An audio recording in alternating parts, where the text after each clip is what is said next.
Vitamins A, D, E and K ഇത് നാലും fat soluble vitamins ആണ്. അതുകൊണ്ട് തന്നെ കഴിയുമെങ്കിൽ ഈ വൈറ്റമിൻ ടാബ്ലറ്റ് സപ്ലിമെൻറ്റ്സ് ആയിട്ട് എടുക്കുന്നതിൻ്റെ കൂടെ ഹെൽത്തി ആയിട്ടുള്ള ഫാറ്റും കൂടി ഉള്ളിലോട്ട് കഴിക്കാൻ നോക്കുക. നമ്മൾ സാധാരണ ടാബ്ലറ്റ്സ് ഒക്കെ കഴിക്കുന്നത് വെള്ളത്തിനോടൊപ്പമാണ്. ഇതിൻ്റെ കൂടെ അല്പം വെള്ളം മാത്രം കുടിച്ച് ഈ ഗുളിക അങ്ങ് ഇറക്കുക. എന്നിട്ട് നമുക്ക് ഡയറി പ്രൊഡക്ട്സ്, പാലും പാൽ ഉൽപ്പന്നങ്ങളും, ഇപ്പോൾ പാല്, ബട്ടർ, ചീസ്, പനീർ പോലുള്ള പാൽ ഉൽപ്പന്നങ്ങളും, അതുപോലെ ഈ ചിക്കൻ പോലുള്ള ഹെൽത്തി ആയിട്ടുള്ള മീറ്റ്, പിന്നെ അധികം റെഡ് മീറ്റ് ഉപയോഗിക്കാതിരിക്കുകയാണ് നല്ലത്. കാരണം കൂടുതൽ ഫാറ്റ് അതിനകത്താണുള്ളത്. പക്ഷേ അതത്ര ഹെൽത്തി ഫാറ്റായിട്ട് പറയാറില്ല എന്നതുകൊണ്ട്. അപ്പോൾ പോർക്കിനകത്തൊക്കെ നല്ല ഫാറ്റ് അടങ്ങിയിട്ടുണ്ട്. അങ്ങനെയുള്ള ഫാറ്റ് നമുക്ക് ആരോഗ്യത്തിന് ഹാനികരമായതുകൊണ്ട് അത് ഉപേക്ഷിക്കാൻ തന്നെയാണ് പറയുക.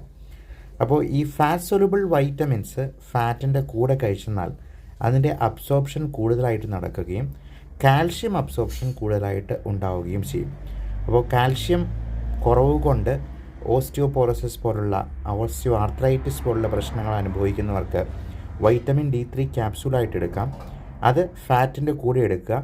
കാൽഷ്യം ഇല്ലാതെ വൈറ്റമിൻ D3 മാത്രമായിട്ട് എടുക്കുന്നതായിരിക്കും ഈ ഡയബറ്റിക് ആയിട്ടുള്ള കാർഡിയാക് പേഷ്യൻസിന് ഏറ്റവും നല്ലത്.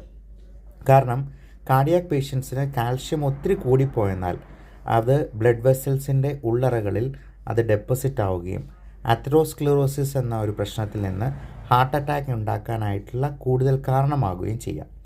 അതുകൊണ്ട് തന്നെ കാൽഷ്യം, മഗ്നീഷ്യം ടാബ്ലറ്റ് സപ്ലിമെൻ്റ് എടുക്കുന്നതിൻ്റെ കൂട്ടത്തിൽ ഇപ്പോൾ വൈറ്റമിൻ K2 എന്ന് പറയുന്ന ഒരു സംഗതിയും കൂടി ആഡ് ചെയ്യും.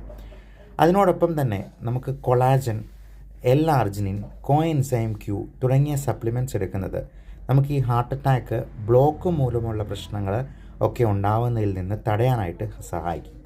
അതുകൊണ്ട് തന്നെ ഈ ഇറക്ടൈൽ ഡിസ്ഫങ്ഷന് ട്രീറ്റ്മെൻറ്റ് എടുക്കുന്നവർക്ക് ഒരു പക്ഷേ നമുക്ക് ഈ ഹാർട്ട് അറ്റാക്ക് പോലുള്ള, സ്ട്രോക്ക് പോലുള്ള പ്രശ്നങ്ങളിൽ നിന്നും ചിലപ്പോൾ രക്ഷപ്പെട്ടു പോകാനായിട്ട് കഴിഞ്ഞേക്കും.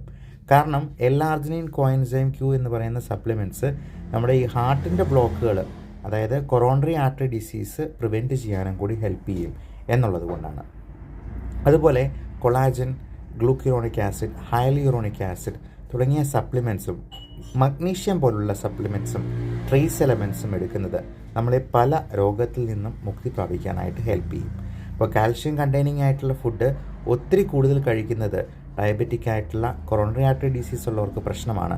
പക്ഷെ അങ്ങനെയുള്ളവർക്കും വൈറ്റമിൻ D3 അത്യാവശ്യമാണ്. അതൊരു ഫാറ്റ് സോലബിൾ വൈറ്റമിനാണ്.